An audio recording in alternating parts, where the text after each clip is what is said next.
ನೋಡಿದ್ರೆ ಏನ್ ತಿಳ್ಕೊತಿದ್ನೋ ಏನೋ. ಸದ್ಯ ಮಾಸ್ಕ್ ಹಾಕೊಂಡಿದ್ ಸರಿ ಹೋಯ್ತು.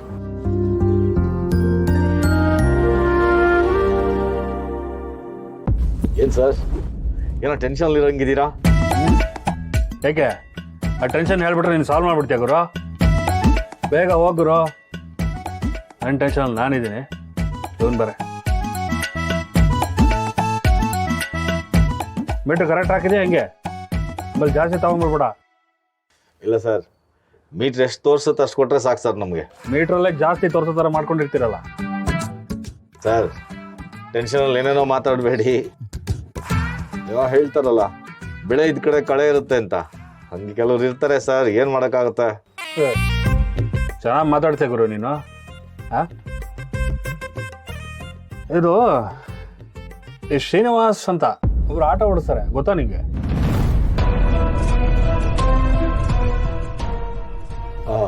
ಇಲ್ಲ ಸರ್. ಯಾಕೆ? ಅವರು ನಮ್ಮಪ್ಪ ವೆಂಕಟೇಶ್ವರ ಮೋಟಾರ್ಸ್ನಲ್ಲಿ ಕೆಲಸ ಮಾಡ್ತಿದ್ರು. ಮೊನ್ನೆ ಈ ಆಟೋ ಡ್ರೈವರ್ ಡ್ರೆಸ್ನಲ್ಲಿ ಕಾಣಿಸ್ಕೊಂಡಿದ್ದಾರೆ. ಸೋಷಿಯಲ್ ಮೀಡಿಯಾದಲ್ಲಿ ಒಂದು ಪೋಸ್ಟ್ನ ಹಾಕ್ಕೊಂಡಿದ್ದಾರೆ. ಅದು ಯಾರೋ ದುಡ್ಡು ಬಿಟ್ಟು ಹೋಗಿದ್ರಂತೆ, ಇವರು ತಗೊಂಡು ವಾಪಸ್ ಕೊಟ್ಟಿದ್ದಾರೆ. ಅವಾಗ ತೆಗೆಸ್ಕೊಂಡಿದ್ದು ಫೋಟೋ ಇದೆ. ಅಲ್ಲ ನೋಡಿ ಅಪ್ಪಂದ್ರು ಎಂಥ ಕೆಲಸ ಮಾಡ್ತಾರೆ ಅಂತ. ನಮ್ಮ ಮರ್ಯಾದೆ ಹೋಗುವಂಥ ಕೆಲಸ ಮಾಡ್ತಿದ್ದಾರೆ. ಮರ್ಯಾದೆ ಮರ್ಯಾದೆ ಅಂತಾರೆ, ನಮ್ಮ ಮರ್ಯಾದೆ ತೆಗ್ದಿದ್ದಾರೆ. ಇದು ಸರಿನಾ ಸರ್? ಆಟೋ ಓಡಿಸೋದು ಮರ್ಯಾದೆ ಹೋಗುವಂತ ಕೆಲಸ ಏನಲ್ವಲ್ಲ ಸರ್? ನೀನು ಮುಂಚೆಯಿಂದ ಆಟೋ ಓಡಿಸಿದ್ಯಾ ಅನ್ಸುತ್ತೆ, ಅದಕ್ಕೆ ನಿನಗೇನು ಅನ್ಸಲ್ಲ ಗುರು. ನಮ್ಮಪ್ಪ ಒಳ್ಳೆ ಕೆಲಸದಲ್ಲಿದ್ರು, ಅದನ್ನ ಬಿಟ್ಟು ಈಗ ಆಟೋ ಓಡಿಸಿದ್ರೆ ನಮ್ಮ ಮರ್ಯಾದೆ ಏನಾಗುತ್ತೆ ಹೇಳು? ನನಗೇನೋ ತಪ್ಪು ಅನ್ನಿಸ್ತಿಲ್ಲ ಸರ್. ಪಾಪ ಅವರು ಯಾವ ಕಾರಣಕ್ಕೆ ಕೆಲಸ ಬಿಟ್ಟಿರ್ತಾರೋ, ಯಾಕೆ ಈಗ ಆಟೋ ಓಡಿಸ್ತೀಯಾರೋ ಅದನ್ನೆಲ್ಲ ತಿಳ್ಕೊಳ್ಳೋದೆ ನೀವು ಹಿಂಗೆ ಮಾತಾಡೋದು ತಪ್ಪು ಸರ್. ಅವ್ರೇನು ಸುಮ್ಮನೆ ಮನೇಲಿ ಕೂತ್ಕೊಂಡಿಲ್ವಲ್ಲ, ದುಡ್ಡು ತಿಂತಿದ್ದಾರೆ. ಅಪ್ಪ ಬೇರೆ ಅಂತೀರಾ, ಅಪ್ಪನಿಗೆ ಹಿಂಗೆಲ್ಲ ಮಾತಾಡ್ಬೋದಾ ಸರ್? ಬರೀ ಅಪ್ಪ ಅನ್ಸ್ಕೊಂಡ್ರೆ ಸಾಲದು ಗುರು. ಅಪ್ಪ ಅನ್ಸ್ಕೊಂಡು ಹುಡ್ಸ್ಬಿಟ್ರೆ ಎಲ್ಲ ಕೆಲಸ ಮುಗ್ದೋಗಲ್ಲ. ಏನೋ ಸ್ವಲ್ಪ ಆಸ್ತಿ ಬಾಸ್ತಿ ಮಾಡಿಡ್ಬೇಕು. ಬರೀ ಅವ್ರು ಹೇಳಿದ್ದನ್ನೇ ಕೇಳೋದಾಯ್ತು. ನಮ್ಮ ಇಷ್ಟ ಏನು ಅಂತ ಅವ್ರು ಕೇಳ್ಬೇಕು ತಾನೆ. ಏನು ಮಾಡಲ್ಲ. ಹುಟ್ಟಿದಾಗಿಂದ ಅಡ್ಜಸ್ಟ್ ಮಾಡ್ಕೊಂಡು ಬದುಕೋದೇ ಆಗೋಗಿದೆ. ಅಪ್ಪ ಅಂತೆ ಅಪ್ಪ, ಅಪ್ಪ ಅನ್ನೋ ಹೆಸರಿಗೆ ಕಳಂಕ ಗುರು.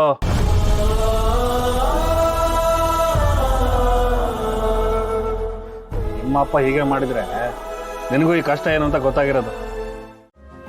ಯಾರ ಜೊತೆ ಹೋಗೋದಕ್ಕೆ ಇಷ್ಟ ಇಲ್ವೋ ಅವ್ರ ಜೊತೆನೆ ಹೋಗು ಅಂದ್ರೆ ಇನ್ನೇನಾಗ್ಬೇಡ ಹೇಳಿ. ಅಲ್ಲ ಇವ್ರು ನಾನು ಯಾಕೆ ಅರ್ಥನೆ ಮಾಡ್ಕೋತಿಲ್ಲ? ಏನಾದ್ರೂ ಒಂದು ಹುಡುಕ್ತಾನೆ ಇರ್ತಾರೆ. ಇದೆಲ್ಲ ಇವ್ರ ತಲೆಗೆ ಹೆಂಗ್ ಬರ್ತಾ ಇದೆ ಅಂತಾನೂ ಗೊತ್ತಾಗ್ತಿಲ್ಲ. ನಂಗಂತೂ ಅವ್ರ ಜೊತೆ ಹೋಗೋಕೆ ಸ್ವಲ್ಪನೂ ಇಷ್ಟನೇ ಇಲ್ಲ. ಅದಕ್ಕೆ ಇದರಿಂದ ಹೆಂಗ್ ತಪ್ಪಿಸ್ಕೊಳ್ಳೋದು ಅಂತ ಯೋಚನೆ ಮಾಡಿ ತಲೆ ಕೆಟ್ಟೋಗ್ಬಿಡ್ತಾ ಇದೆ. ಹಾಗೆ ಅಂತ ನೀವು ಪೂರ್ವಿ ಜೊತೆ ಹೋಗದೇ ಇರೋ ನಿರ್ಧಾರ ಎಲ್ಲ ಮಾಡ್ಬಿಡ್ಬೇಡಿ. ಯಾಕಂದ್ರೆ ಆಲ್ರೆಡಿ ನೀವು ಅವಳನ್ನ ಲವ್ ಮಾಡ್ತಾ ಇರೋ ಥರ ನಾಟಕ ಬೇರೆ ಮಾಡ್ತಿದ್ದೀರಾ. ಈ ವಿಚಾರ ಎಲ್ಲ ಅವಳಿಗೆ ಗೊತ್ತಾದ್ರೆ ಅವಳ ಮನ್ಸಿಗೆ ಬೇಜಾರಾಗುತ್ತೆ.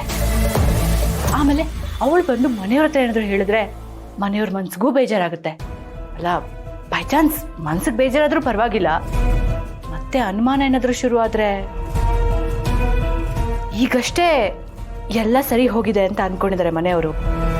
ಮತ್ತೆ ಅನುಮಾನದ ಹೂಳ ಅವ್ರ ತಲೆಗೆ ಬಿತ್ತು ಅಂತ ಅಂದ್ರೆ ನಿಮಗೆ ಕಷ್ಟ ಅಲ್ವಾ? ಅಯ್ಯೋ ಇವಾಗ ನನ್ಗೆ ಏನ್ ಮಾಡ್ಬೇಕು ಅಂತ ಅರ್ಥ ಆಯ್ತಲ್ಲ. ಅದಕ್ಕೆ ಅದೆಲ್ಲ ಮ್ಯಾನೇಜ್ ಮಾಡೋದಕ್ಕೆ ನಾನಿಲ್ಲಿ ಇಲ್ವಾ ಸಿದ್ದು? ನೀವೇನು ಟೆನ್ಷನ್ ಮಾಡ್ಕೋಬೇಡಿ, ಸುಮ್ಮನೆ ಅವಳ ಜೊತೆ ಹೋಗಿ ಬನ್ನಿ.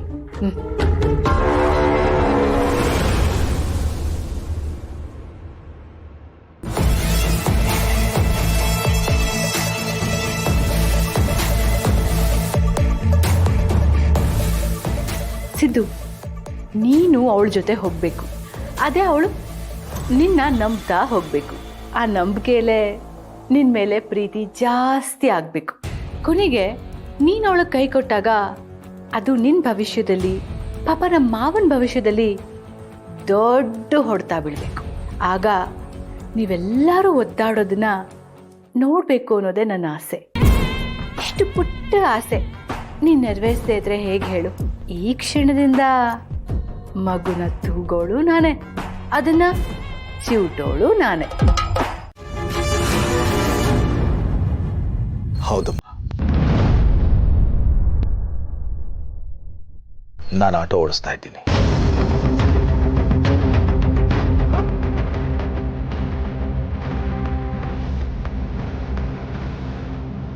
ಅಂದ್ರೆ ಇರೋ ಕೆಲಸ ಬಿಟ್ಟು ಆಟೋ ಓಡಿಸ್ತಾ ಇದ್ದೀರಾ? ಅಪ್ಪ ಹೇಳಿ, ಯಾಕಪ್ಪ ಕೆಲಸ ಬಿಟ್ರಿ? ಏನಾಯ್ತು ಅಂತದ್ದು? ನಾನು ಕೆಲಸ ಬಿಟ್ಟಿದ್ದಲ್ಲಪ್ಪ, ವಯಸ್ಸಾಯ್ತು ಅಂತ ಕಾರಣ ಕೊಟ್ಟು ಕೆಲಸದಿಂದ ತೆಗೆದು ಹಾಕಿದ್ರು. ರಿಟೈರ್ಮೆಂಟ್ಗಿಂತ ಮೊದಲೇ ಕೆಲಸದಿಂದ ತೆಗೆದು ಹಾಕಿದ್ರಿಂದ ಬೇರೆ ದಾರಿ ಇಲ್ಲದೆ ಆಟೋ ಓಡಿಸ್ತಾ ಇದ್ದೆ.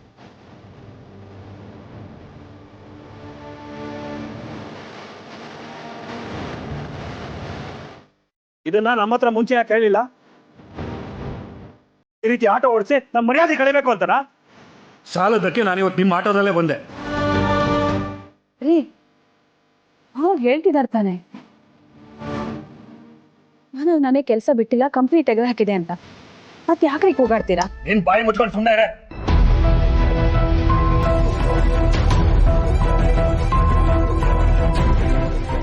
ಹೇಳಮ್ಮ, ಅವ್ರ ಕೆಲಸ ಹೋಗಿದ್ದು ನಿನ್ಗೆ ಗೊತ್ತಿತ್ತಾ?